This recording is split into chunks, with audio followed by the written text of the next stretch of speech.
what did I read today? Lots of things about generational gap and perception. Although the first one I read, it was kind of interesting to think about. It dealt with someone being saved with the use of a drone. This one here is by the Depoy Bay Fire District. It says, approximately 6 a.m. this morning, Depoy Bay firefighters were called to assist a stranded beach explorer stuck on the rocks after falling several feet down on a trail in Devil's Punch Bowl State Park area. Nice name for the park. It says, on arrival, we found a male stuck on a rock face north of the park. Crews were able to coordinate a rescue effort with assistance from Newport Fire Department and Pacific West Ambulance. Pictured here is engineer paramedic Kevin Dykes piloting Drone 21, the red lights in the background. Engineer Dykes was able to launch this within minutes and piloted a path for the victim to climb down the rocks on his own thanks to the use of the drone's onboard FLIR camera. Basically a mobile guide, I guess you can say. It says the hiker was evaluated by crews on scene and while cold and wet, was in stable condition with no serious injuries. Another example of the dynamics in being a Depoy Bay firefighter.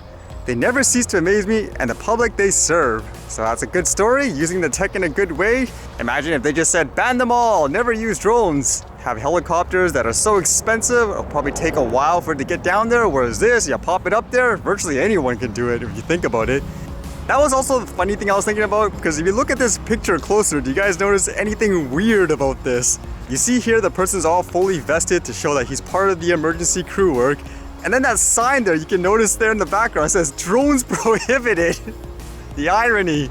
Although they do mention here, it says, you may notice the sign drones prohibited. We are exempt from this for the purpose of rescue and surveillance efforts and always coordinate airspace with the USCG.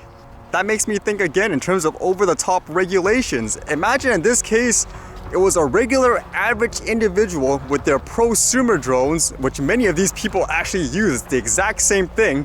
I would argue a lot of those people are actually way more experienced in terms of flying a drone. They can do it a lot safer, if not better, for example. So in that case, if they were the only one there, they could use this drone in the exact same way to save someone's life. Should they be able to do it? Or would it be, no, that's the law? Or imagine it the other way around, where nowadays there are more people actually carrying a drone with them. What if this person, this hiker, actually had it in their backpack? It's quote illegal to fly it in that area. Should they be able to use it to help guide themselves out of this area? Now, something to think about. I know there, as an example, a lot of people who wouldn't fly a drone, they would say they make perfect sense. All those over-the-top regulations save people from airplane crashes, whereas a lot of people who actually fly know that's not the case on how most people use it. They'd probably use it in this way. They would be more good than bad, which made me think of this topic because in that sense, you could argue for some people, they would say to the drone operator, you guys don't listen. Think about safety. I would argue it's the other way around. It's you guys aren't listening. People are flying this safe. You have this over-the-top thing that makes no sense. So reading this is related to the pandemic where it says here, Canada's COVID-19 messaging isn't reaching young people. So from what I gather, they're saying cases are going up and the biggest demographic are the quote young people. And they're wondering why isn't their message getting across? Why are people still, I suppose, gathering, doing stuff that they shouldn't, I guess you could say? What could they do to fix this? That's what got me perplexed. When you watch this video, these people were there saying, look at all these people like the health officials saying this to the young people. I don't get it. I think it's a good message. That's what they're implying when I'm watching this. Like, are you kidding me? I mean, look at this first, and even if you're not in a quote, I guess, young demographic, would you actually find this motivational, inspiring per se, to say, yes, I'll take action now? You can just watch it here. Nearly 1,500 new cases confirmed across the country, and again, according to the expert data, the surge is largely being driven by younger Canadians. Let's look at the most recent public health data. The other day, we had Canada's top doctor, Dr. Theresa Tam, making a direct call out to the young people of the country, and I thought she used pretty colloquial language. Let's listen to what she said. We won't get COVID-19 back on the slow burn track without your help. This is your generation. This is your time. You've got this. Let's work together and own this pandemic. It's just so mind-boggling. I understand there's things like a generational gap where you may not understand how things are, what's the best way to communicate for a certain demographic. But again, I would imagine in any age group, if you look at that messaging, people would see it as very scripted per se. So with that, they dive into other topics, stating they use things like celebrities, people using tactics such as their health, on how if they get this, it's serious business, yet nothing's working. So how do you communicate to a younger demographic, according to this? And they got experts trying to analyze it. I think the real simple answer is nowadays, information is more accessible to a lot of people, not just like through TV media as an example.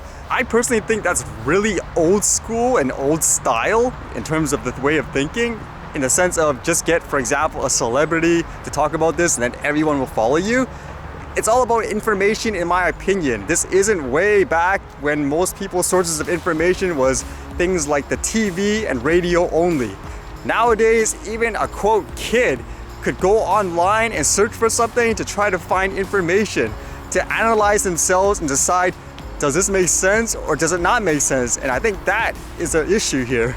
So with that thought, I thought it would be interesting just to, in a sense, document what a person like me has heard about the virus, how I put the facts together, and how that equals to, for example, someone questioning, is this person being honest? Does it make sense factually? Because I think that's the important thing. In the beginning, they were telling you how it was serious business. We need to shut down all these businesses. People stay home, for example. Keep your distance. If you have to go out, people followed with that, correct? And as obvious, it's been way longer. And because of that, people are starting to question some of the decisions, some of the data. Is this actually the best way to go about? How bad is it really during this time? Because in one end, you have official sources saying, look at the numbers, they're crazy. When people read online or doing their own research, they'll say the numbers are crazy, but they question, for example, what is the actual death rate when you compare it to everything else? Do we react this way for every other virus, as an example? So being brief, everyone can all read the stuff themselves. Essentially, in the beginning, a lot of people were attacking other countries' methods in terms of lockdowns. For example, like Sweden. I know for a fact, like even here, tons of people were saying, what idiots, look at the death rate, like what they're doing. Completely irresponsible. But if you read some headlines and articles nowadays, like this one says, vilified early over lax virus strategy, Sweden seems to have scourged control. After having weathered high death rates when it resisted a lockdown in the spring, Sweden now has one of Europe's lowest rates of daily new cases. Or another one here says, WHO's special envoy heats praises on Sweden's COVID strategy. One of the World Health Organization's 6 special envoys on COVID-19 has highlighted Sweden's virus response as a model that other countries should be emulating in the long run. So if you want to talk about things like generation gap, I think it's more than likely an older demographic will rely on mainstream media for their source of information. I know for here, when you look at those sources, they rarely actually talk about stuff like this. I would think it's important to actually look at how we're doing things, look at how other places are doing it, and kind of come to a conclusion that way, saying what is the best way to proceed. Whereas you have a quote younger demographic, they probably go on the internet looking at this stuff too, because during this time they call it fatigue over the lockdowns. I think it's more about seeing information like this and now questioning, hey, how come they did it this way and we didn't? And it's ignoring this kind of information, in my opinion, is creating the division. Because with this health officer, if you guys remember, I still remember that weird news where they said couples, when they have sex, for example, they should wear masks. I can imagine there again, when people hear information like that, they're like, okay, forget it. It doesn't matter who you get to say something, what words you use. The bottom line is it's the information that needs to be communicated in an unbiased way. I even mentioned before, to my understanding, when you read everything, ultimately, no one knows 100% what is the best way to approach this stuff, how it's going to affect you in the long term. So you need to be open-minded in every single way. If you just use things like fear-mongering tactics, I don't think people will listen to that afterwards when they have information on the tip of their finger like this to actually compare to how they're doing things and question, is this the best way to do it? And just ignoring it isn't the answer, in my opinion.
All right, see you guys later.